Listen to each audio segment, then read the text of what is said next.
Bonjour et bienvenue pour un nouveau numéro de Portrait chinois. Aujourd'hui, nous recevons Pierre Maraval, qui est un artiste, mais pas que, parce que vous êtes vous êtes un peu multicarte, on va dire, et multi-activité. Et vous avez une actualité en rapport avec la Chine. On va en parler un petit peu plus tard, puisque vous allez faire un lien artistique entre Shanghai et Paris. Mais alors déjà pour que nos téléspectateurs vous connaissent un petit peu mieux, vous êtes né dans le sud de la France, vous êtes originaire de Castres, c'est ça? Oui. Très bien. Mais alors, vous êtes artiste assez éclectique, on l'a dit, peintre, photographe, réalisateur de films, romancier, vous avez été producteur télé aussi, journaliste. Non, je sais pas. Vous avez été correspondant à New York pour un magazine. J'écrivais des articles sur le cinéma, mais je ne suis pas journaliste. D'accord, oui, vous avez. C'est un métier, journaliste. Non, c'est vrai que c'est un métier, mais enfin bon, quand on écrit des articles et qui sont publiés, on peut prétendre au minimum au titre de journaliste. D'ailleurs, c'est là que votre carrière, on peut dire que c'est là que votre première carrière commence, c'est à New York. À New York, oui. Vous êtes correspondant donc pour le cinématographe, qui existe toujours comme magazine? Non, ça a disparu. D'accord. Et donc là, on est au milieu des années 70. On est à la fin des années 70. Fin des années 70. Et donc là, vous vous mettez à peindre également? J'ai commencé à peindre à New York, oui, effectivement. Et ma première exposition de peinture, je l'ai faite à New York en 1982, dans une galerie un peu alternative. Un peu underground. Ouais. Ok. Et alors, comment vous vient l'envie de peindre? Parce qu'à la base, vous n'aviez pas étudié pour ça, vous n'étiez pas d'une famille d'artistes peintres. Comment vous vient l'idée de peindre? Parce que c'est un peu l'explosion, c'est l'époque de l'explosion de l'art contemporain aux États-Unis, et justement d'un art un peu plus underground. C'est ça qui vous donne envie de peindre, c'est de découvrir tout ça là-bas? Moi, j'en avais envie depuis l'enfance. J'ai toujours envie de faire ça, mais je n'ai pas eu un chemin qui m'a favorisé ce destin, donc j'ai dû attendre longtemps. La première exposition que j'ai faite à New York, j'avais 32 ans déjà.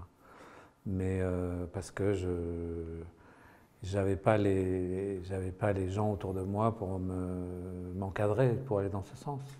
Oui. Et c'est pas facile. Et pour vous former aussi, parce que du coup, vous commencez à peindre en autodidacte complet. Complet, oui.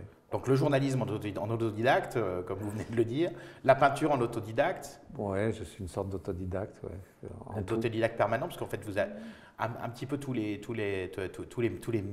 divers métiers que vous avez faits, vous ne les avez pas appris, vous les avez exercés directement. Heureusement, ce sont des métiers qui n'ont pas trop de conséquences. Je veux dire, je ne suis pas un dentiste, chirurgien ou pilote d'avion autodidacte.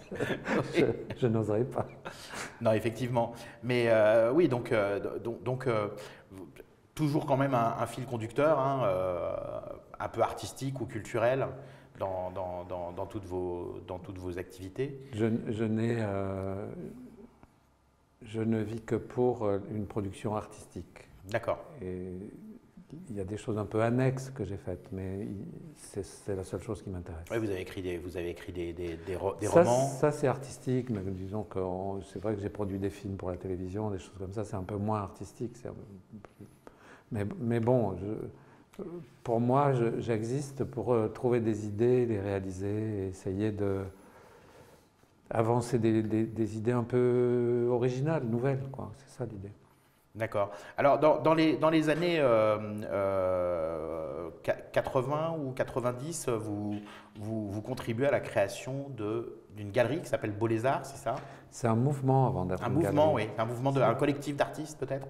C'est-à-dire que moi, après avoir vécu à New York, je suis rentré en France dans une période où la situation de l'art contemporain était très verrouillée.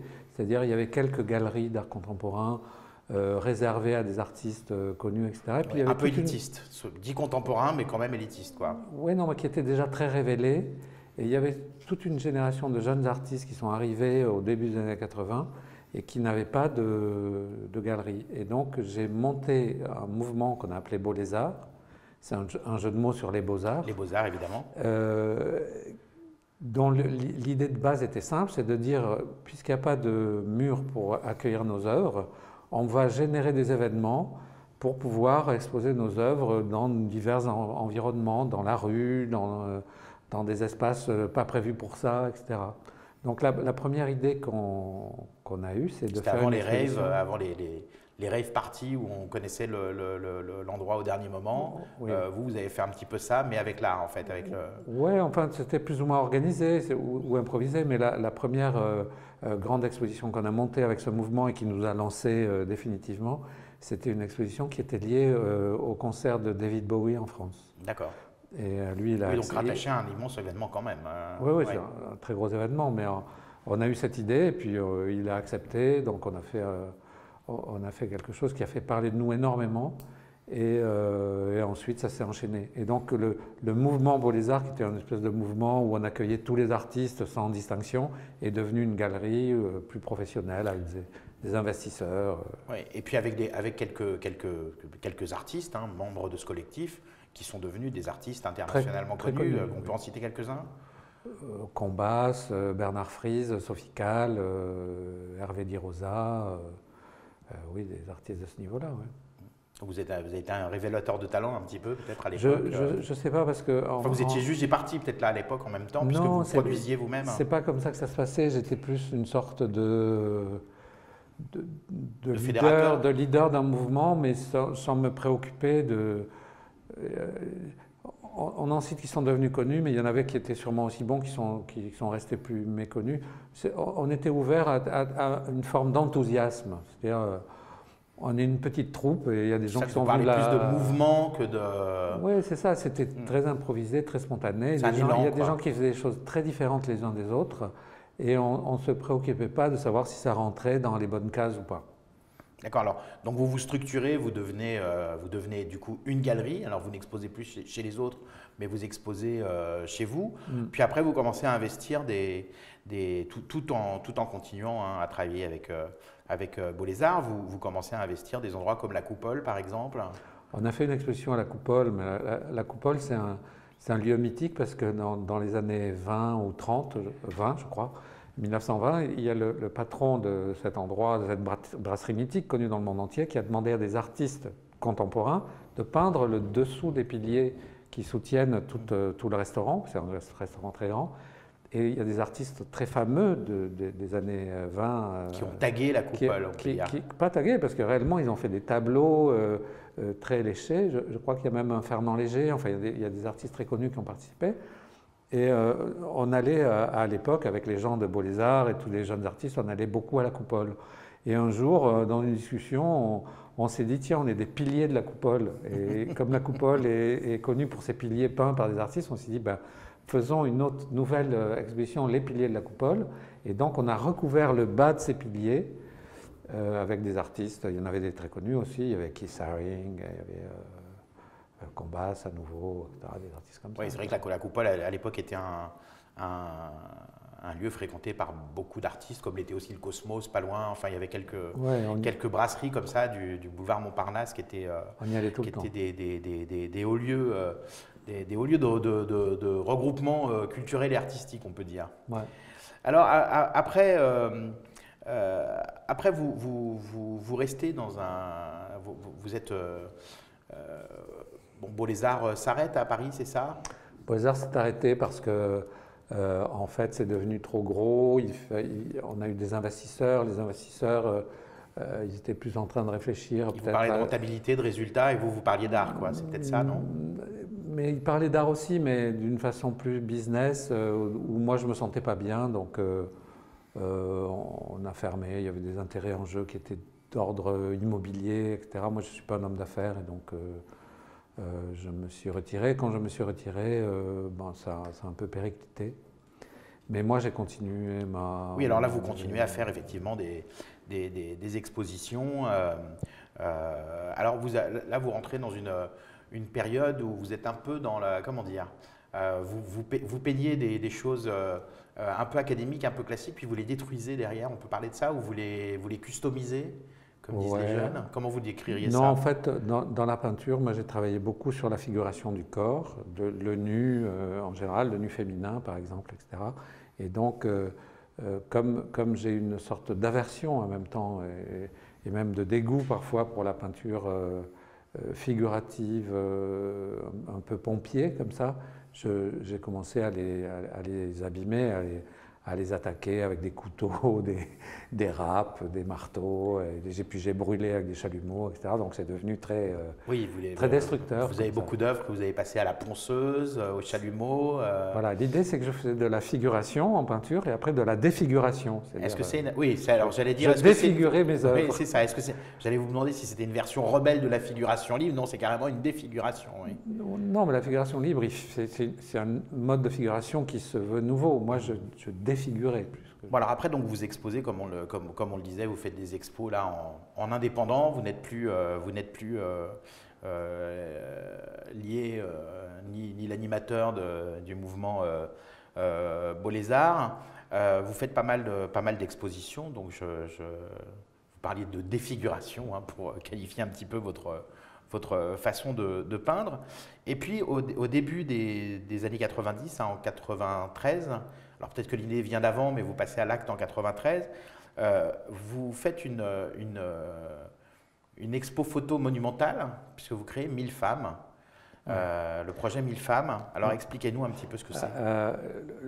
L'exposition 1000 femmes, c'est une idée très simple. Au début des années 90, je suis tombé sur un des premiers articles qui mentionnait le mot Internet. Le World Wide Web existait depuis 3-4 ans à ce moment-là. Internet existait, mais le mot Internet n'avait pas été encore prononcé. Et j'étais très intéressé par cette idée qu'on allait pouvoir mettre en relation des tas de gens en réseau. Et soudain, j'étais frappé par une évidence et je me suis dit… Vous avez un peu créé Facebook avant l'heure, quoi. Moi, personnellement, je me suis dit, tout ça était à l'état émergent. Internet, ça a commencé à prendre son envol en 95-96 et là, on est en 91-92. Et donc, je me suis dit, moi, la recherche que je fais en tant qu'artiste, en tant que peintre, sur la figuration du corps individuel, c'est une recherche que les gens font depuis toujours et on y amène plus ou moins quelque chose. Mais il y a une certitude, c'est que l'avenir, ce qui va caractériser le monde dans l'avenir, c'est plus ce qui nous lie aux autres que ce qu'on a en nous, en tant qu'individu. Et donc, je vais m'intéresser à des réseaux de gens et non plus à un individu isolé. Et je me suis dit, bon, ben, je vais créer un réseau social, et je vais le figurer. Donc, l'idée est très simple. Le lendemain du jour où j'ai eu cette idée, j'ai convoqué 10 femmes chez moi, des amies, à déjeuner, et je leur ai dit, je vais construire un tableau qui va se composer des portraits de 1000 femmes, et c'est vous qui allez les choisir, parce que moi, je m'en mêle pas. Des portraits qui à l'époque étaient des Polaroids, vous étiez Polaroid était partenaire. C'était des Polaroids, mais oui. Si on aurait pu faire ça avec un sketch, si j'avais été assez doué et rapide, ou on aurait pu faire ça avec de la photo normale, mais bon, les Polaroids… Expliquez pour nos téléspectateurs qui ne connaissent pas un sketch, c'est quoi? On aurait pu faire un dessin. D'accord, oui, ok. Ouais, on aurait pu faire un petit dessin rapide. Moi, je voulais 1000 portraits. Le Polaroid, c'était une façon de figurer la plus rapide à l'époque, je pense, pour la photo. Oui, parce que là, vous n'êtes pas le Polaroid, on n'est pas sur la qualité de photo optimum, on n'a pas les possibilités de réglage infini, donc vous êtes plus sur l'instantanéité du portrait, en fait. Oui, et puis en plus, je n'avais pas une problématique de photographe et je ne l'ai jamais eu. Parce que vous ne considérez pas comme photographe, même aujourd'hui? Non, moi j'utilise la photo pour figurer un réseau social, pour faire fonctionner un réseau social. Et donc c'est un concept. Et la photo, on peut faire des belles photos, plus ou moins belles, c'est pas à moi d'en juger, mais ce n'était pas du tout mon propos. Mon propos, moi, c'était de dire, je vais faire une œuvre qui se compose de l'énergie rassemblée par 1000 personnes. Et en fait, quand j'ai commencé ce travail, le déclencheur, il s'est fait dans un restaurant chinois. On allait à l'époque très souvent, avec quelques amis, dans un restaurant qui s'appelait le Sinostar, au Kremlin-Bicêtre, en banlieue parisienne. Un très grand restaurant, qui était le plus grand restaurant d'Europe à l'époque. Un des plus grands restaurants d'Europe. Et juste après que j'ai lu ces choses sur Internet, etc., un soir, on était là, un samedi soir, il y avait beaucoup de monde, parce qu'il y avait un enterrement de vie de jeune fille. Je pense qu'elle devait être chinoise, etc. Et donc il y avait beaucoup de femmes ce soir-là, en particulier sur la piste de danse. Et lorsque je suis parti, je connaissais un peu le patron du restaurant, et je lui ai dit, il y a beaucoup de monde ce soir, c'est très plein. Il m'a dit, oui, il y a 1000 personnes environ. Et avec un sourire amusé, il m'a dit, vous savez, les Chinois, on est nombreux. Oui. Et donc ça m'a percuté. Je suis rentré chez moi Et c'est là que j'ai eu l'idée de dire, mais mon tableau, mon réseau, il faut que ce soit 1000, parce que 1000, c'est un chiffre super fort, c'est un chiffre, on dit 1000 merci, 1000 fois, etc. Je crois qu'en chinois, il y a le mot 1000 Oui, qui dans est la symbolique important. chinoise, effectivement, l'idéogramme pour Voilà. écrire 1000 symbolise aussi l'homme. Ben, L'homme avec voilà. un grand H, l'humain. Donc, on en revient à votre projet et effectivement, il y a une finalité. C'est ça, et donc tout se mettait en place. C'est-à-dire qu'il a prononcé le mot 1000, je me suis dit 1000 femmes, j'avais envie de faire figurer un réseau social. Les femmes m'intéressaient particulièrement parce que j'aime les femmes et que je préfère photographier des femmes que des hommes. Mais tout ça s'est mis en place et donc j'ai fait démarrer mon réseau. Comme n'importe quel réseau social, si vous nourrissez vos liens d'amitié sur un réseau social, Ils vont se développer après. Oui. en cooptant des amis, en choisissant des amis, en acceptant des amis. Elles ont En fait rencontrant les amis de vos amis. et Oui. elles ont fait exactement la même chose. C'est-à-dire on est parti de 10, on est arrivé à 1000. C'est un peu, nous partîmes 500 et par un bon renfort, là vous avez 1000 femmes. Voilà. Alors ce qui est intéressant, c'est que vous aviez un panel de départ de 10 femmes qui étaient socialement, culturellement suffisamment disparates pour qu'à l'arrivée dans votre exposition, ce n'est pas une exposition de photos people, ce n'est pas des portraits de célébrités. Mais il y en avait. Mais il y en avait. Alors justement, c'est ça qui est intéressant, c'est qu'on y trouvait aussi bien Simone Veil qu'Isabelle Adjani, mais que votre femme de ménage ou la concierge de l'immeuble voisin. C'est-à-dire que, est-ce que quelque part, et c'est ça aussi qui est intéressant par rapport au fait que c'était 1000 Polaroid, donc 1000 instantanés, est-ce que c'est pas un moment, un instantané de la femme parisienne à cet instant T? Ça représente ça. Il y a sûrement, il y a beaucoup de gens qui ont étudié ça. Il y a une espèce de sociologie qui s'est créée autour de votre œuvre. Non, il y a une sociologie qui s'est faite. Moi, ce que je remarque, c'est que ça communique plus fort dans les milieux de femmes qui sont habituées à transmettre des idées aux autres, dans les milieux de la communication, de l'art, du journalisme, de la politique. Ouais, ça communiquait mieux que dans des milieux plus fermés. Et donc, à un moment donné, sans que je l'ai voulu, on s'est retrouvés dans les 1000 femmes avec des femmes très connues dans tous les domaines, mais même les plus connues dans leur domaine à l'époque. C'est-à-dire comme écrivain, il y avait Françoise Sagan, comme c'était femme l'expo politique. où il fallait être vu presque, les 1000 Je ne sais femmes. pas, mais c'est vraiment venu par des liens d'amitié. Donc, oui, écrivain François Sagan, femme politique Simone Veil, femme d'affaires Liliane Bettencourt, la patronne de L'Oréal, actrice Isabelle Adjani, mannequin Carla Bruni. Il y avait toutes les stars qui sont venues pour participer à cette œuvre, mais pas Et seulement. là, c'est pas vous qui allez les chercher, ce sont des femmes qui se cooptent entre elles. Voilà. Et Donc puis, on vous appelle, c'est ces femmes-là qui vous appellent pour vous dire, on m'a parlé de voilà, votre ou leurs exposition. amis, ou quelqu'un m'appelle de leur part en disant qu'elles sont intéressées pour entrer dans l'exposition.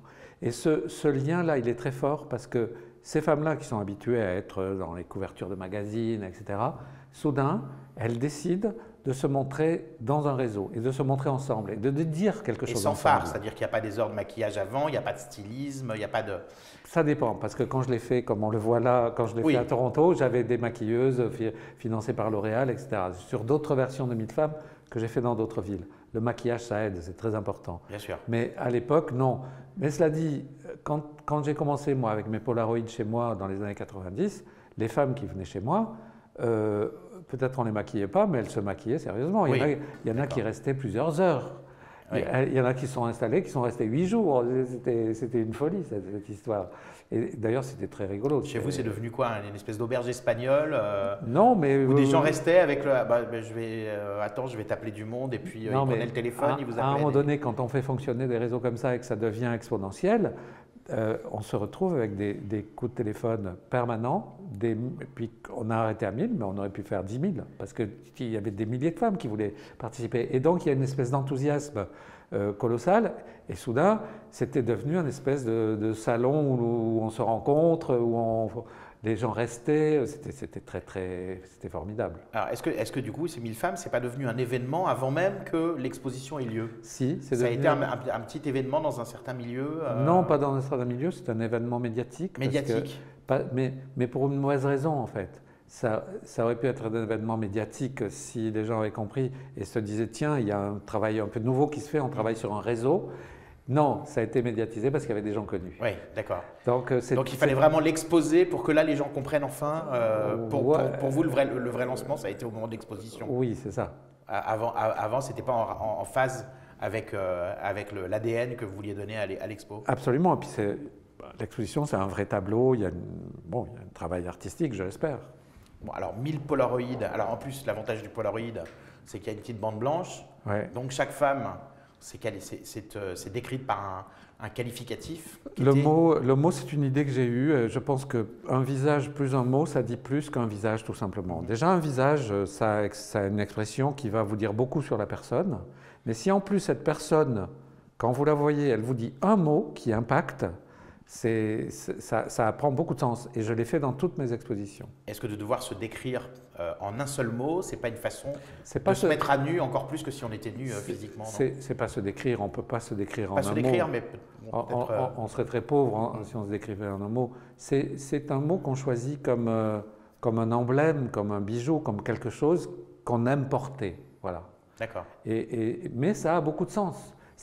Disons qu'un bijou, on va dire, c'est un joli bijou. Le mot, il vous amène un peu plus loin, il vous amène ailleurs. Il dit quelque chose sur la personne. Alors, on imagine 1000 Polaroids, donc ce sont des rendez-vous, c'est un grand barnum, c'est une organisation incroyable. Alors, est-ce que vous d'ailleurs vous attendiez à un tel phénomène et à autant de travail? Est-ce que vous étiez prêt en fait? Parce que ça a été comme un raz-de-marée, Ouais. la préparation de votre exposition. Ouais. Est-ce que vous vous dites, j'ai vu un peu grand à un moment, j'aurais dû faire 100 Non, qu'est-ce qu'on se dit à ce moment-là? Non, j'ai été pris dans une sorte de brume étrange où je ne réalisais plus parce qu'on est tellement bombardé d'émotions quand on fait un travail comme ça qu'on est sur une autre planète d'une certaine façon. Et heureusement, comme ça prenait de l'ampleur à mesure, il y a des gens qui sont venus travailler avec moi. Qui m'ont aidé à gérer les rendez-vous, parce que gérer 1000 rendez-vous, c'est pas facile, énorme, surtout quand en plus il y a des stars, etc. Et à un moment donné, il y a… Et là, on fait des concessions, on gère le rendez-vous de la star comme le rendez-vous de n'importe qui ou… Moi, j'ai pour principe que les gens sont tous égaux et qu'on doit les traiter tous également. Donc si les personnes qui étaient intéressées pour être dans l'œuvre étaient capricieuses, a priori, elles n'y ont pas été. Dans toutes les expositions que j'ai faites, j'ai traité les gens comme ça et j'en ai fait une quinzaine sur ce principe et dans toutes, il y a des gens connus. Et il m'est arrivé, rarement, mais il m'est arrivé d'avoir des gens qui considèrent qu'ils sont plus importants que d'autres. Moi, je considère qu'il n'y a pas des gens plus importants que d'autres, il y a des gens que j'aime plus que d'autres. C'est naturel, ça c'est la vie. Tous sont un millième de l'œuvre. Ça c'est la vie. Mais sur le papier, et donc quand j'ai des gens vraiment trop désagréables, je leur raconte la fameuse anecdote du chirurgien Ambroise Paré. Je ne sais pas si vous la connaissez, Manu, cette anecdote. Non, mais alors elle est sublime. Ambroise Paré, c'est un chirurgien du XVIe siècle, français, qui avait révolutionné la médecine. Il a fait diverses inventions et il avait ouvert un hôpital pour les pauvres. Et il était connu dans l'Europe entière, il était considéré comme le plus grand médecin de son temps. Et à un moment donné, le roi, je crois que c'était Charles IX, je ne suis pas sûr, est tombé malade. Et donc, on a fait appel au plus grand médecin du siècle, était Ambroise Paré. Et donc, Ambroise Paré est reçu à la cour, le roi est sur son trône avec toute sa cour autour de lui, et il dit à Ambroise Paré… J'espère que vous allez me soigner mieux que vos pauvres, je suis le roi. Et Ambroise Paré a regardé le roi, il lui a dit « Je ne peux pas, sire, c'est impossible ». Et tout le monde est complètement stupéfait, on ne parle pas comme ça au roi. Et le roi lui dit « Mais pourquoi ?»« Parce que je soigne tous les pauvres comme des rois. Ouais. » Et là, il n'y a rien à dire. On ne peut pas faire mieux. Eh bien, moi, j'estime que tous les gens qui viennent me voir, je dois les… Oui, ce sont toutes des stars. Dès le moment où on adhère à un mouvement… Parce que ce que je fais, moi, je figure un tableau, je viens encore d'en faire un à Marseille, là, que je viens de finir. Les gens qui participent à ça, ils sont les auteurs avec moi. Oui. Un peu, vous voyez. Tous les maillons de la chaîne ont la même importance, font la même taille. Ils ont tous la même importance, et puis surtout, c'est une énergie qui donne au travail. Et cette énergie, elle est formidable et elle est respectable. Et sans les anonymes qui participent, l'œuvre ne vaut plus rien quelque part. Absolument. Alors, donc on parlait du fait que c'est un gros travail de préparation, exposer 1000 Polaroids, je ne sais pas si on peut l'imaginer, mais peut-être pour les téléspectateurs, vous pouvez donner un ordre de grandeur. Quand on expose tout ça, c'est combien de mètres de haut sur combien de mètres de large? Alors, chaque Polaroid, c'est petit, un Polaroid, c'est grand comme ça. Il était encadré déjà dans une dalle de verre, de plexiglas, boulonné, c'était très beau, un très bel objet. Oui, il y a du travail manuel en plus derrière. Voilà. Et les 1000 comme ça, sur un mur, ça faisait, avec la structure, le support, les éclairages, etc., c'est un tableau qui faisait dans les 40 mètres de long par 3 mètres. 2,50 m de haut. Oui, c'est énorme. Oui, il y a une lecture horizontale, c'est toujours très grand. Mais j'en ai fait des beaucoup plus grands. À Toronto, j'en ai fait un qui faisait. Oui, puisqu'après vous avez fait, on le voit d'ailleurs sur Toronto, les photos, après vous avez fait des photos plus grandes. À Toronto, c'est des très très grandes photos et le tableau, il faisait 200 mètres de long par 10 mètres de haut. C'était incroyable. Alors on en vient, on parlait du travail énorme pour préparer ça, mais du coup, il faut bien l'exposer. Donc ça, vous ne pouvez pas l'exposer dans une galerie de quartier. Donc la première, ça se fait tout simplement à l'UNESCO, voilà. Puis au Palais des Congrès. Oui, alors, le Palais des Congrès, c'est une reprise parce qu'ils avaient trouvé ça intéressant, mais l'exposition originale, elle a lieu à l'UNESCO, qui en fait m'a proposé d'héberger l'exposition parce qu'on s'est rendu compte au moment où ils me l'ont proposé que le vernissage risquait d'être un événement qui allait attirer beaucoup de gens. On s'en doutait, mais pas à ce point-là. Et donc, on s'est dit, il faut voir grand. Donc, même l'UNESCO, c'était trop petit à la base pour… Non, l'UNESCO, c'était assez grand. Mais je veux dire, même la plus grande galerie de Paris n'aurait pas été assez grande. Ouais, donc, il fallait un très grand lieu. Et en fait, je ne savais pas si ça allait marcher. Mais autour de moi, il y avait les services de communication de l'UNESCO, leur organisation, etc. C'était votre partenaire depuis le début, l'UNESCO? Non, ils sont arrivés comme tout, c'est arrivé au fur et à mesure. Oui, c'est cette médiatisation d'avant-exposition. Même pas, c'est quelqu'un qui est une femme qui travaille à la communication de l'UNESCO qui est venue se faire photographier. Oui, parce que forcément dans les 1000 femmes, il y a des gens qui sont aussi un peu dans le business, comme on dit, chez les jeunes. Elle est passée et elle m'a dit pourquoi pas l'UNESCO. Donc je suis allé voir le lieu, effectivement. C'est pas un lieu hyper favorable, mais c'est un lieu hyper grand. Et puis j'avais toute une équipe. Et puis il y a des formes, une certaine modernité, des formes un peu en forme de vague, etc. C'est intéressant comme lieu.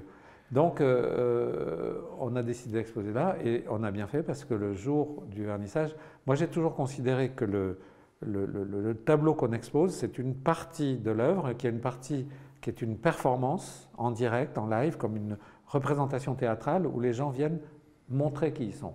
Et quand vous prenez 1000 femmes qui disent ensemble on va se montrer, c'est une grande pièce de théâtre. Alors il y avait 10 000 personnes à l'UNESCO, il y en avait 5 000 dedans, 5 000 dehors. C'était aussi simple que ça. Vous ne pouvez pas rentrer dans cet endroit qui est si grand. Ça veut dire 10 000 personnes pour un vernissage, c'est du jamais vu. C'est du vu, mais c'est rare. Enfin, pour un seul artiste qui expose une seule œuvre, je pense que c'était une première. Surtout pour un artiste un peu décalé comme moi. Pas décadent, décalé. D'accord. Et alors, donc, peut-être deuxième raz-de-marée médiatique au moment de l'exposition, parce que forcément, s'il y a 5000 personnes dedans, 5000 personnes dehors, ça fait les soirées des journalistes, ça j'imagine. Quand on fait une œuvre monumentale, quand il y a autant d'énergie humaine dedans, parce qu'on peut faire une œuvre monumentale et faire empiler, je sais pas, des troncs d'arbres sur 5 km, c'est impressionnant.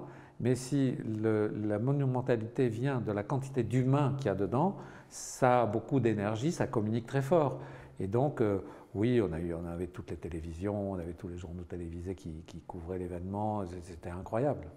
Mais curieusement, à chaque fois que je fais une exposition comme ça, c'est le même principe. Hein. Il y a la performance du vernissage avec la réunion des gens et les médias, parce que c'est un événement assez rare et assez unique. Alors, qui dit œuvre d'art, qui dit exposition, dit les œuvres d'art, souvent ça se vend, hein, c'est un marché aussi. Alors comment on vend une œuvre d'art comme les 1000 femmes? Ça se vend en entier? Ça se vend en morceaux? Est-ce qu'il y a des gens qui ont voulu vous acheter l'œuvre entière? C'est un peu, c'est pas exactement comme ça que ça se passe. C'est-à-dire que en faisant ça, je suis sorti du circuit de l'art contemporain où je me trouvais avant, où j'étais dans le système de galerie. Le système de galerie est simple, un artiste il fait une œuvre et la galerie ou le marchand le vend. Et prend une commission. Oui, pour une commission, mais on fait un produit, on le vend. Moi, pour faire ce que j'ai fait, il faut prévendre l'œuvre parce que elle est très difficilement achetable, elle est difficile à conserver. C'est-à-dire que si on considère que 1000 femmes, un grand mur. C'est un tableau, il faut un immense endroit pour le conserver. Donc, en fait, on vend une opération artistique. C'est un happening, comme on disait beaucoup dans les Ouais, années 80. mais il y a une œuvre physique quand même qui reste. Oui. Alors, elle est morcelée, elle est vendue. Les 1000 femmes, il y a eu une vente aux enchères qui était faite au profit de la recherche contre le sida à l'époque, le professeur Montagnier. Et on a fait une vente au Palais des Congrès où les éléments de l'exposition étaient montés par série de 9 et la vente aux enchères a rapporté à la recherche pour le sida. Mais il y a d'autres façons. Il y a des fois où simplement il y a des gens qui ont gardé l'œuvre entière. Moi j'en ai 2 qui m'appartiennent. Mais c'est souvent des sponsors, des entreprises qui disent « nous on se lie à cet événement ». Et en quelque sorte, je vends l'œuvre avant qu'elle existe. D'accord. Alors, mais c'est un peu là que je voulais en venir justement, parce que ce qui est très intéressant, c'est qu'effectivement, ces 1000 femmes qui sont 1000 femmes qui se cooptent entre elles, donc ce sont 1000 individus qui viennent se lier en une immense fresque de portraits. Et après, cette fresque de portraits, elle se remorcelle et elle repart dans la société, quoi. Oui, c'est de la fragmentation, ouais. C'est une grenade à fragmentation. Oui, c'est ça. Et alors, est-ce que les gens qui faisaient l'acquisition justement des portraits, est-ce que les gens achetaient leurs propres portraits ou est-ce qu'on achetait le portrait de quelqu'un qu'on admire? Est-ce que par exemple le fan inconditionnel d'Adjani a fait monter les enchères très haut pour acheter le portrait d'Adjani? Enfin voilà. Non, mais ça c'est super intéressant parce que le portrait, forcément, il n'y a pas beaucoup de raisons de l'acheter, le portrait. Si vous voyez un portrait de quelqu'un que vous ne connaissez pas, ça n'a pas grande valeur pour vous. Quand même un portrait ancien, si vous voulez un portrait, à moins que ça soit fait par un artiste très célèbre, auquel cas la valeur ajoutée, elle ne vient pas de la personne représentée, elle vient de l'artiste. Ou le photographe. Mais si ce n'est pas un photographe très connu, et si c'est un portrait d'une personne anonyme, ça ne se vend pas. Donc les gens, ils ont tendance à acheter les portraits des personnes connues, ou le leur, ou ceux de quelqu'un de leur famille. C'est comme ça, c'est normal. D'accord, oui. Donc effectivement, oui, il y a plusieurs typologies d'acheteurs, mais ce sont des gens quand même qui effectivement achètent un millième d'une œuvre. Et est-ce que le fait que justement ces millièmes d'œuvres repartent dans la société civile, sortent à nouveau du circuit artistique, est-ce que c'est pas une façon de boucler la boucle? C'est-à-dire que vous partez d'individus qui se cooptent, ça finit en une grande fresque, ça se remorcelle et ça repart chez les gens dans les chaumières. Oui, bon, c'est intéressant de vous voir pensiez à ça dès le que... départ ou vous l'avez constaté petit à petit ou... Non, pour moi l'idée c'est vraiment de travailler sur des réseaux et après ça m'échappe un peu ce que ça devient, l'interprétation qu'on en fait. Je ne suis pas un artiste qui a été très très reconnu par la critique. J'ai été reconnu par des gens qui ont trouvé l'impact de mon travail, par des entreprises, Bon, il y a des institutions aussi. Hein. Là, je viens de travailler avec le département des Bouches-du-Rhône pour faire une exposition au MUSEM. Oui, qui est quand même le plus grand musée peut-être de la Méditerranée. Oui, mais ça ne m'appartient pas vraiment. Moi je continue à faire ce travail, je m'intéresse au fait de figurer des réseaux. J'ai encore envie de continuer. Pour moi, c'est une œuvre en cours. Et il y a des gens qui me disent de temps en temps, mais pourquoi tu continues à faire ça? Tu l'as déjà fait. Et je dis, mais enfin, un photographe qui fait des portraits, je ne sais pas, comme Richard Avedon, il en a fait toute sa vie. Oui, puis les thématiques sont différentes, les latitudes aussi, les continents aussi. Non, puis un peintre qui fait des tableaux, il fait des tableaux. Moi je fais des tableaux, je figure des réseaux sociaux. Et pour moi, c'est un paysage. C'est-à-dire, je me mets devant un paysage humain, 1000 femmes par exemple, et je suis un paysagiste, je fais un grand tableau. Eh bien, un paysagiste, ça change de paysage, mais ça en fait plusieurs paysages. Oui. Donc voilà, pour moi, c'est en cours. Je veux en venir à dire que le thème des 1000 femmes, j'ai travaillé sur d'autres thèmes, mais le thème des 1000 femmes, c'est un thème que je veux développer au niveau mondial. Je veux aller en Chine pour ça. Oui, alors ça, on va en parler justement, on va y venir. Et c'est entre autres l'une des raisons de votre présence ici, c'est que vous préparez, donc parce que, alors, on reviendra après au parcours, mais vous préparez donc les 1000 femmes, Shanghai, Paris. Ouais. Alors, au moment où le président Xi Jinping, lui, est en train de mettre en œuvre un grand projet économique, logistique, routier, ferroviaire, qui sont les nouvelles routes de la soie pour rétablir un petit peu les liens commerciaux et économiques entre l'Occident et la Chine. Vous faites une nouvelle route de la soie, vous aussi, mais au niveau culturel, au niveau de l'échange. Non, mais ça vous fait sourire, mais non, mais il y a un petit peu de ça, il y a un petit peu de ça aussi. Oui, Oui, c'est du lien. Non, mais c'est gentil de penser à la route de la soie.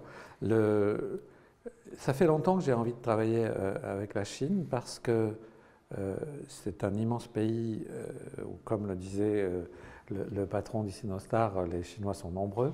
Et comme je travaille sur le nombre, ça m'intéresse beaucoup. En fait, pour adhérer à un travail artistique comme ce que j'ai fait avec les 1000 femmes, il faut déjà avoir une pensée, il faut se penser dans un groupe. On a une forme d'individualisme en Occident, en Europe en tout cas, qui n'est pas très adapté toujours à ça. Dans la culture chinoise, on la joue beaucoup plus collective, selon vous? Il me semble, j'ai une perception comme ça, qu'on se pense plus comme un ensemble. Et donc, faire pour moi une œuvre, un travail de ce type-là en Chine, ça me paraît une évidence. Et donc, ça fait longtemps que j'essaye d'y arriver. Et là, soudain, j'ai eu un éclair, je ne sais pas, il y a un an, un truc comme ça. Je me suis dit, ce qui est intéressant, c'est le lien entre, puisque moi je suis français, entre la Chine et la France, il y a des liens forts. Donc, mon idée, c'est de faire un tableau avec 1000 femmes, mais 500 vivraient à Paris et 500 vivraient à Shanghai. Donc 500 parisiennes, 500 shanghaïennes, mais là, du coup, qu'elles soient françaises ou chinoises, voilà. Peu importe. Oui, bien sûr. Ça peut être des Chinoises de Paris. Ça peut être une Française expatriée à Shanghai. Voilà, exactement. C'est là qu'il y a un double intérêt, parce qu'il y a un double lien. Hein. Ouais. On parle donc de liens, de transmission, etc. Là, la route, elle est vraiment dans les deux sens. Elle est dans les deux sens. C'est-à-dire qu'on peut avoir une Parisienne de Shanghai, une Shanghaïenne de Paris, ou une Shanghaïenne de Shanghai. Ouais. L'idée, c'est, en fait, c'est que chacune qui va entrer dans l'œuvre a des liens avec une autre dans l'autre ville. C'est-à-dire, ça va être sûrement des femmes, quand on va centrer ça sur des métiers artistiques, créatifs, commerciaux, etc. Ou peut-être même familiaux, tout simplement. J'ai un cousin à Shanghai. J'aimerais que ce soit un hommage à des femmes dynamiques, ouais. qui dynamisent la société. Et donc, l'idée, c'est que, par exemple, une créatrice de mode de Shanghai qui travaille en relation avec son équivalent à Paris dise « Tiens, mais moi j'ai telle cliente à Paris, j'aimerais qu'elle entre dans l'œuvre » et inversement, et nourrir l'œuvre comme ça. Donc cette force entre les deux pays, je veux la symboliser à travers une œuvre et aller jusqu'au bout, c'est-à-dire que le fameux vernissage performance dont je parlais tout à l'heure, que le vernissage ait lieu en même temps à Paris et à Shanghai. Il me faut deux très grands lieux, évidemment, de très beaux lieux. Alors à Shanghai, vous avez déjà le lieu, a priori, je ne sais pas si on peut déjà en parler. Non, on est en train de travailler dessus, donc ce n'est pas encore fixé. C'est ce qui manque d'ailleurs pour l'instant à ce projet. Mais dès qu'on aura les lieux, on va mettre les choses en route. Et je voudrais que dans ces lieux, on ait les 1000 portraits à Paris et les 1000 portraits à Shanghai, et que celles qui sont à Shanghai et celles qui sont à Paris viennent au vernissage. À Paris, en termes de décalage horaire, il serait le milieu de l'après-midi et à Shanghai, la soirée, puisqu'il est plus tard. Et donc, qu'il y ait des moyens, des technologies à travers des écrans, des applications, de messagerie, etc., pour que réellement, il y ait une interaction entre les deux vernissages et entre ces femmes. Alors, comme vous le disiez, pour des raisons... C'est une fête commune. Voilà. Une fête commune, oui, et au même moment. C'est important. Ouais. Une communion d'ailleurs, on peut parler de commune, on peut parler de communion. Alors, comme vous le disiez, de toute façon, c'est une nécessité pour vous de prévendre ces séries de 1000. Et du coup, donc vous travaillez avec des sponsors, des partenaires. Et c'est vrai que là, ce que vous préparez, les 1000 femmes Shanghai-Paris, pour les sociétés françaises qui veulent se faire connaître en Chine ou pour des sociétés chinoises qui veulent avoir un petit peu de visibilité en France, je suis certain qu'il y a certains de nos téléspectateurs qui se disent tiens, je serais bien dans l'aventure. Vous avez de la place ou vous avez déjà bouclé votre tour Non, de table? on ne peut pas avoir bouclé parce qu'on ne fait aucune démarche sur le financement auprès d'institutions ou d'entreprises avant d'avoir les lieux et les dates. Donc, une fois qu'on aura ça, mais j'ai ma petite idée. Cela dit, effectivement, il y a des entreprises qui trouvent leur intérêt à se lier à ce genre d'exposition. J'ai eu L'Oréal, pour citer une marque qui m'a suivi sur plusieurs expositions 1000 femmes. C'est une évidence. Pour eux, c'était des opérations qui correspondent tout à fait à leurs produits, à l'image de la femme, leur clientèle. L'image de la femme, etc. Vous avez eu Canon aussi, évidemment, la photo, donc forcément, qui est un de vos fidèles partenaires. Oui, mais là, par exemple, j'ai ma petite idée sur Shanghai-Paris. C'est que j'ai vu l'autre jour une grande marque de téléphone californienne qui faisait de la pub sur le métro à Paris, avec un très beau paysage africain, où il est dit ce paysage a été réalisé avec l'appareil de photo de ce smartphone. C'est une marque à la pomme, hein, pour ne pas la citer. Oui, il y a un fruit. Et donc, je me suis dit, mais les Chinois, ils font aussi des bons appareils de photo avec leur téléphone. D'ailleurs. Donc, l'idée de peut-être photographier les 1000 femmes avec un téléphone chinois serait une idée à retenir. Ah, d'accord. Donc, si jamais les dirigeants allez, on va les citer, de Huawei nous regardent, ils peuvent vous contacter. Comment on vous contacte sur votre site internet? Vous avez un site internet, on peut vous contacter via votre site internet? Maraval.org. Maraval, M-A-R-A-V-A-L, c'est ça? .org, comme une organisation. D'accord, bon bah voilà, comme ça l'appel est lancé, puisqu'il vous reste de la place. Alors, pour en revenir au cheminement des 1000, parce que là, après les 1000 femmes, là, vous refaites quelques expositions de peinture, mais après, vous allez enchaîner toute une série de 1000, on va dire. En 95, IDs, qui était en collaboration avec l'association AIDS de lutte contre le sida. Et puis après, une série cubaine, en 96, 1000 artistes cubains. Pourquoi je l'ai 3 fois d'ailleurs? Oui, non, je dis des bêtises. Non, j'ai 1000 artistes, 1000 sportifs et 1000 femmes à Cuba. C'est ça, d'accord. J'ai fait 3 séries à Cuba. Oui, vous en avez 3 à Cuba, d'accord. Que j'ai tout appelé 1000 artistes cubains, donc j'ai fait une petite erreur. Donc vous avez effectivement les 1000 artistes, les 1000 femmes, les 1000 sportifs. C'était au moment des Jeux Olympiques, les 1000 sportifs, non? Non, c'était comme ça. Alors pourquoi Cuba d'ailleurs? Cuba, en fait, pour faire court, quand je travaillais sur les 1000 personnes dans la lutte contre le sida en 95, c'était très dur parce qu'on a passé beaucoup de temps avec des gens malades, dans les hôpitaux, etc. Moi, je n'ai pas un goût particulier pour ça. Et donc, un jour, j'ai dit aux gens qui travaillaient avec moi, j'arrête, là, je fais une pause. Et je suis parti prendre un thé au Café de Flore à Saint-Germain-des-Prés avec une amie. Et je me suis rendu compte, en regardant autour de moi, que je connaissais des gens à toutes les tables. Soit personnellement, soit parce qu'ils étaient connus, etc. Et c'était tous des artistes. Il y avait des écrivains, il y avait des peintres, il y avait des cinéastes, il y avait des acteurs, etc. Et je me suis dit, mais ça, c'est un réseau qui m'intéresse, puisque je travaille sur des réseaux. J'avais fait 1000 femmes, j'avais fait 1000 personnes à lutte contre le sida. Je me suis dit, ça va être intéressant de travailler avec des artistes. Mais travailler avec des artistes en France, je les connais, ça va être une galère. Oui. Déjà, pourquoi lui, pas moi? J'en avais 25 dans les 1000 femmes, c'était déjà compliqué à gérer. Oui. Alors 1000, c'était une folie. Donc je me suis dit, est-ce qu'il y a un endroit où il y aurait une grande concentration d'artistes avec une culture qui rayonne quand même dans le monde? Et Cuba m'est apparu évident. On parlait beaucoup de Cuba à l'époque. Et vous connaissiez déjà Cuba? Vous y étiez déjà parti à l'époque? Non. Jamais. Ça me paraissait évident parce qu'on parlait beaucoup de Cuba puisqu'il s'ouvrait au tourisme à l'époque, mais c'est vrai que dans la musique, dans la danse, dans la littérature, dans la peinture, ils ont marqué l'histoire des Cubains alors que c'est un tout petit pays. Et donc c'est un peuple très talentueux. Donc j'ai pris contact avec le ministère de la Culture cubain, j'ai rencontré des gens qui connaissaient Cuba, on m'a introduit et je suis parti à Cuba pour rencontrer 1000 artistes cubains, c'était absolument génial, une merveille. Oui, alors déjà à Cuba, le côté coloré, en plus 1000 artistes cubains. Ouais, On sait à quel point les artistes cubains sont talentueux, mais aussi un peu folkloriques. Hein. Non, mais c'est un pays absolument magique. Bon, il y a des problèmes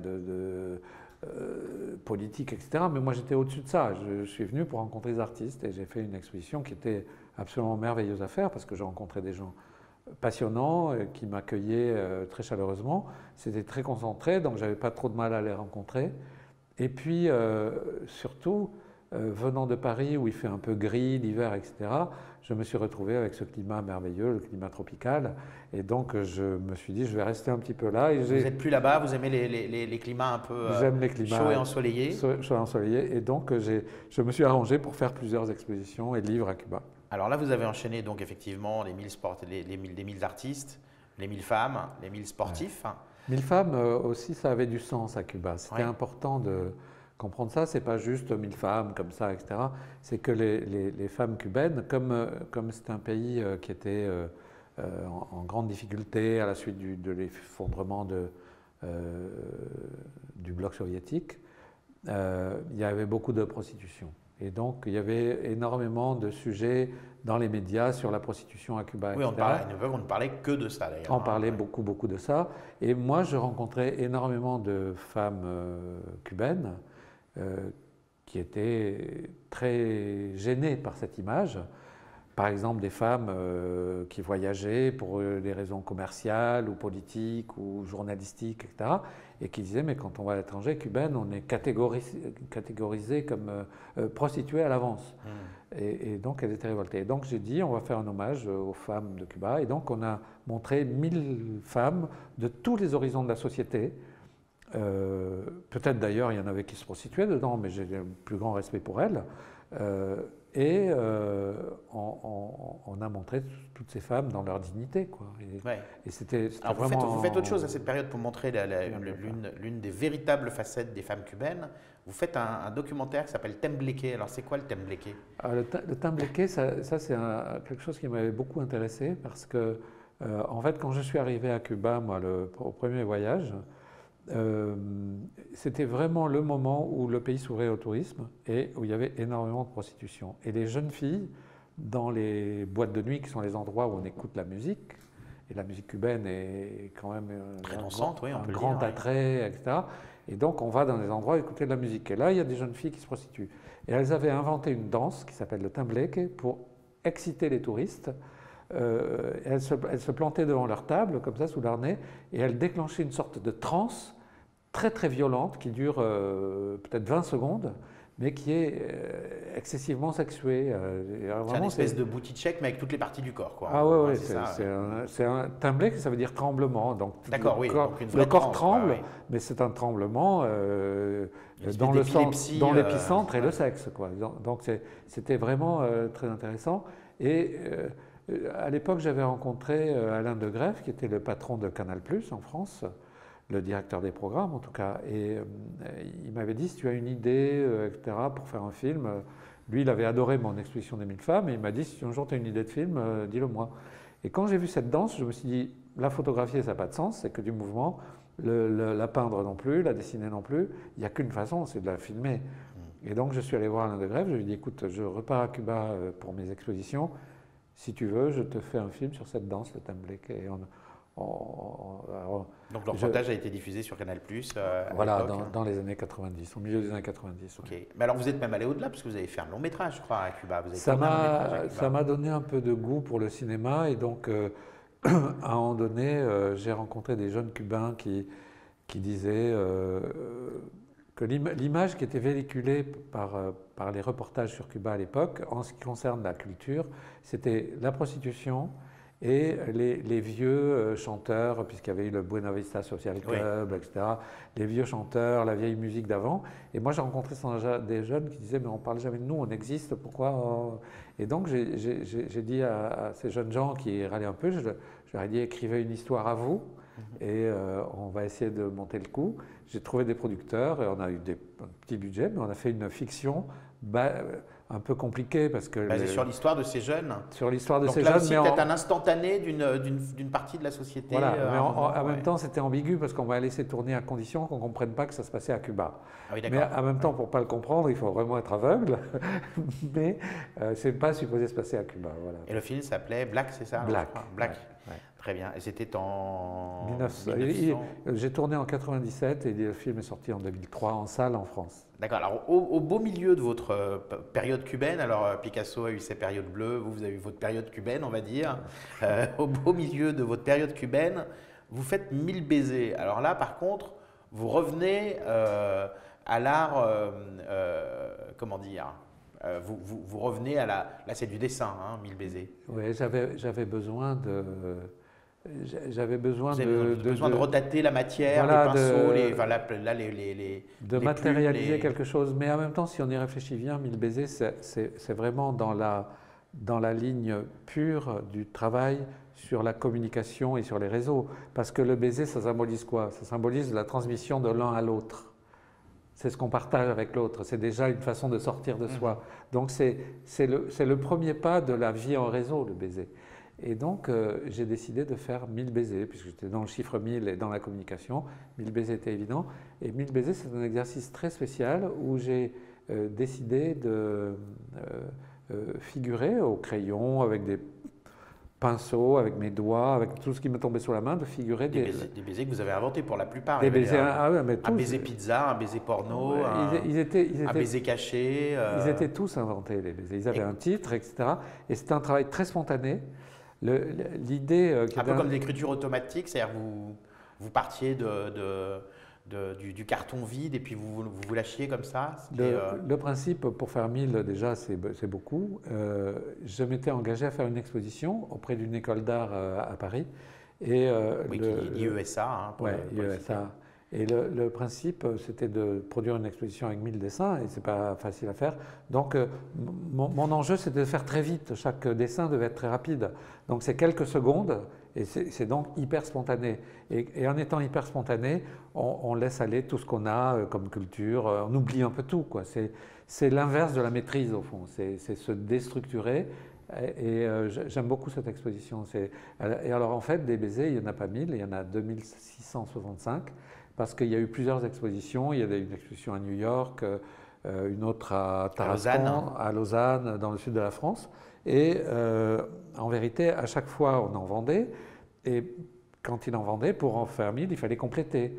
Donc, au total, j'ai fait 2665 Là, vous avez fait baisers. un vrai réseau social. C'est-à-dire que vous avez fait il y a des gens qui partent et il y en a d'autres qui arrivent. Quoi. Il y en a d'autres qui arrivent. Là, on est encore plus dans le réel. Là. Oui. Et en fait, j'ai fait 2665 dessins sur le thème du baiser en 2 ou 3 ans. Voilà. D'accord, oui. Donc, vous produisez effectivement beaucoup à ce moment-là. Parce que vous êtes toujours. Avec passion. Non, mais avec passion, bien sûr, ça n'empêche pas. Ça n'empêche pas. Mais c'est peut-être aussi cette espèce d'urgence pour finir l'exploitant qui génère aussi. C'est non seulement l'urgence. Un peu l'ADN de.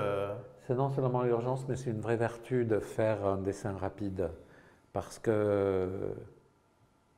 Il y a deux façons de faire. Il y a le génie absolu de Picasso, qui sait exactement ce qu'il va faire et de la figurer dans son cerveau avant même de le dessiner. Et puis, il y a pas l'impro, mais l'instantanéité. Il y a la tentative beaucoup plus modeste qui est la mienne, c'est de dire, moi, je suis un inculte, mais je vais me débarrasser de tout et donc j'y vais dans la sauvagerie. Quoi. En fait, vous n'avez pas de fil, vous n'avez pas d'ego, c'est-à-dire vous livrez sur un bout de papier ce que vous ressentez à ce moment-là. Voilà, absolument. Ouais. Ok, alors, donc ça, vous le faites au milieu de cette période cubaine. Et alors, puis vous écrivez un roman qui s'appelle Go Fast. J'en ai écrit un autre avant. Ah, vous avez écrit un autre roman qui était… alors Main basse sur l'Élysée. Main basse sur l'Élysée, voilà. Et puis vous en avez encore un autre en rapport avec l'Élysée, c'est Le Président est mort. Ouais. Alors, comment on en arrive à vouloir écrire des romans? Si vous aviez des idées comme ça, c'est des idées que vous ne pouviez pas mettre en expo, vous vous êtes dit, je vais faire un livre? Non. Comment ça vient? Non, c'est venu par le cinéma. C'est quand mon film est sorti en 2003, je me suis dit que j'avais envie d'en faire un autre. C'était un film très modeste qui est sorti dans 4-5 salles à Paris. Enfin, c'était vraiment. Mais j'avais envie d'essayer de faire un autre film. Et donc, j'ai écrit un scénario sur un sujet qui m'intéressait, qui est un sujet politique. C'était la bataille pour la conquête de l'Élysée. À l'époque, on préparait les élections de 2007. Moi, j'ai commencé en 2005. Donc, la préparation de cette élection faisait rage. C'était le bon timing, oui. C'était le bon timing. Et donc, j'ai écrit une fiction à partir de la réalité sur cette conquête de l'Élysée.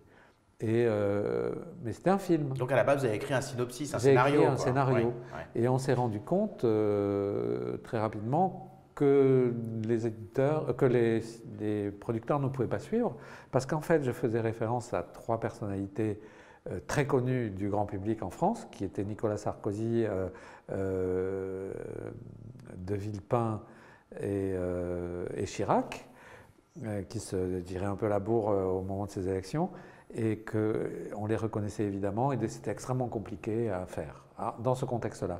Donc, je me suis dit, je ne veux pas avoir écrit ce scénario pour rien, je vais essayer de le romancer, et d'améliorer l'écriture. Je l'ai écrit et j'ai trouvé un éditeur tout de suite qui l'a publié. Et donc encore une corde supplémentaire à votre arc. Alors, oui, mais Manu, vous l'avez dit, j'ai commencé par écrire quand j'étais à New York. Oui, c'est ça, oui, tout à fait. Mais là, vous faisiez des articles, oui, ce qui est un travail assez différent de celui d'écrire un livre. J'avais écrit un roman à New York qui n'a jamais été publié. Mais c'est vrai que quand j'étais à New York, j'aimais écrire et j'avais écrit un roman aussi. Ah d'accord, mais oui, là ça vous avez pas, vous n'étiez pas allé au bout de la démarche, c'était peut-être pas le moment. Alors donc, vous continuez ces séries. Alors vous réalisez et vous produisez aussi d'ailleurs des documentaires aux États-Unis. Alors vous avez votre période américaine, c'est ça? Vous aimez voyager? J'ai fait 2 films documentaires, un sur Angelina Jolie et l'autre sur Clint Eastwood aux États-Unis. D'accord, donc des documentaires donc en 2012 et en 2013. Entre-temps, vous faites un exercice toujours autour des 1000, mais un petit peu différent. Vous faites une expo qui s'appelle Words. Words, c'était marrant, C'était 1000 mots. C'était 1000 mots de 4 lettres. Ah oui, tous de 4 lettres. 4, c'est carré, c'est bien. Ça rentrait dans un carré, 4 lettres, c'était 1000 mots de 4 lettres. Là, c'était plus une récréation, on peut dire, par rapport au reste de votre œuvre. J'aimais bien l'idée, le concept de faire 1000 mots de 4 lettres, et donc je l'ai fait. D'accord. Et donc, donc, toutes ces séries des 1000, ça, Words, c'était plus récent, mais vous êtes passé effectivement par des choses très, très, très différentes. Pionnier.net en 2001. Vous photographiez 1000 pionniers de l'Internet. Oui, absolument. En 2001, donc déjà, c'est assez… Non, mais il faut dire… Est-ce qu'il y avait déjà 1000 pionniers de l'Internet en 2001 en fait, oui. Il fallait les trouver. Oui, non, ils existaient. L'Internet, j'en ai vécu l'éclosion puisque j'étais très intéressé par le phénomène. Je suis, moi, je pense pouvoir le dire sans être immodeste, le premier artiste français à avoir mis une œuvre sur Internet puisque j'ai mis mon exposition AIDS avec 1000 personnes dans la lutte contre le sida qui était en 1995. Il y avait une exposition physique dans une salle d'exposition à Paris et il y avait une exposition dans un musée virtuel sur Internet. Alors, mais avec les débits débits d'Internet de l'époque. Oui, en 1995, avoir un site Internet avec 1000 photos qu'on peut aller visiter, il doit y avoir eu 25 visiteurs, grosso modo. C'est ça, oui. Parce qu'il n'y avait personne qui savait de quoi il s'agissait. Ils sont partis parce que ça avait planté au bout de 4 secondes. Quand je donnais l'adresse HTTPS, machin, les gens, ils étaient largués, ils ne savaient pas de quoi je parlais. Et puis, oui, le débit était médiocre. Et donc, j'étais très branché moi, sur Internet. Vous avez inventé Facebook avant Facebook et Pinterest avant Pinterest, non, c'est ça? Je ne peux pas dire que j'ai inventé Facebook. J'ai travaillé sur un réseau social. Vous avez compris le parallèle, quoi. Les gens qui ont inventé les réseaux sociaux après, dans les années 2000, c'est des gens qui étaient des techniciens, qui savaient, qui travaillaient avec des algorithmes, qui avaient une idée d'une utilisation d'une plateforme. Moi, je suis un artiste, j'ai eu un pressentiment qu'il se passait quelque chose sur le fait de figurer des réseaux sociaux. Mais c'est vrai que j'ai fait un livre de visages, un Facebook, avec 1000 visages en 1993. C'est comme ça. Puisqu'on a fait un livre avec une belle performance. On a fait un livre avec les 1000 photos après. Donc, et puis ces 1000 femmes, alors pas toujours des femmes, mais là c'est les 1000 femmes qui voyagent. Parce qu'en 2007 et 2008, vous êtes à Montréal et à Toronto. Est-ce que la cooptation dans un pays certes francophone, mais qui est quand même assez éloigné du nôtre, est-ce que les cooptations se font de la même manière? Ça fonctionne exactement pareil, ça marche très très bien. Que ça soit au Québec, à Montréal qui est francophone, ou à Toronto qui est anglophone, ça marche exactement pareil. Oui. Alors le temps passe vite en votre compagnie, Pierre Maraval. Donc on arrive un petit peu au terme de l'émission, mais de toute façon tout ce cheminement et puis les photos dont on a mis certains extraits sur les écrans derrière nous, on peut les retrouver sur votre site internet maraval.org. Et puis donc prochainement, alors vous avez une idée de date idéale, même si rien n'est arrêté, pour les 1000 femmes Shanghai-Paris? J'espère pouvoir faire le travail dans les 6 mois qui viennent et que l'exposition aura lieu en 2020 à un moment donné. Ça dépendra des disponibilités des lieux, ça dépendra des partenaires, des sponsors, mais je tiens beaucoup à cette exposition. J'ai d'autres projets, évidemment. J'ai d'autres projets 1000 femmes, j'en ai un à Varsovie, un autre en Slovaquie. Donc maintenant, vos 1000 femmes voyagent, vos 1000 femmes voyagent un petit peu? Je veux en faire dans le monde entier. C'est une vision mondiale, 1000 femmes. Mais le Shanghai-Paris, avec ce lien pour la première fois entre deux pays, c'est quelque chose à quoi je tiens beaucoup. Et puis, je ne connais pas du tout la Chine, mais ça me fascine. Oui, de toute façon, c'est effectivement un pays fascinant, ne serait-ce que par sa culture plusieurs fois millénaire, et puis ne serait-ce que par le fait que c'est un pays qui est quand même grand et vaste, donc il y a beaucoup de choses à y découvrir. J'ai envie de le découvrir, et puis découvrir un pays pour aller photographier 500 femmes qui se choisissent les unes les autres, c'est formidable. C'est effectivement formidable. Bon, en tous les cas, on vous fera revenir pour parler de ces 1000 femmes Shanghai-Paris, et puis pour parler des autres voyages de ces 1000 femmes. Là, votre dernière exposition en date, donc c'est 1000 créateurs de goût, qui a été exposé au MUSEM à Marseille. Donc 1000 créateurs de goût, c'était des cuisiniers, des éleveurs, enfin tous des gens qui sont en rapport avec le goût. Voilà, sont des gens qui travaillent dans la gastronomie, mais là c'est des vrais réseaux encore. C'est que pour avoir un bon plat dans une assiette préparée par un grand chef, derrière il y a tout un tas de filières. Il y a des viticulteurs, il y a des producteurs de fromage, il y a des pêcheurs, il y a des maraîchers, il y a des boulangers, c'est formidable. Ils sont des gens qui sont très liés, qui vivent ensemble, c'est bien. Bon, écoutez, un vrai plaisir. 2019, 1000 créateurs de goût, 2020, on l'espère, 1000 femmes Shanghai-Paris. Une exposition des 1000 femmes par an, c'est le rythme que vous vous êtes donné, ou certaines expos prennent plus de temps à préparer? Non, à mon âge, il faut qu'on accélère. J'espère en faire 2000 femmes par an. Ah, quand même. Donc il va falloir industrialiser le process un petit peu. Je ne vais pas révéler, mais je suis sur un projet mondial où le chiffre 1000 va paraître dérisoire par rapport à la quantité que je veux atteindre. Très bien, un peu en rapport avec la population chinoise. C'est-à-dire qu'il va falloir ajouter au moins 3 zéros. D'accord. Eh bien, écoutez, on est impatient de savoir ça, et ce sera encore une occasion de vous faire revenir dans Portrait Chinois, ou du moins sur Mandarin TV. Merci d'avoir suivi cette émission. On vous retrouve la semaine prochaine pour un prochain numéro de Portrait Chinois, et restez avec nous pour la suite des programmes.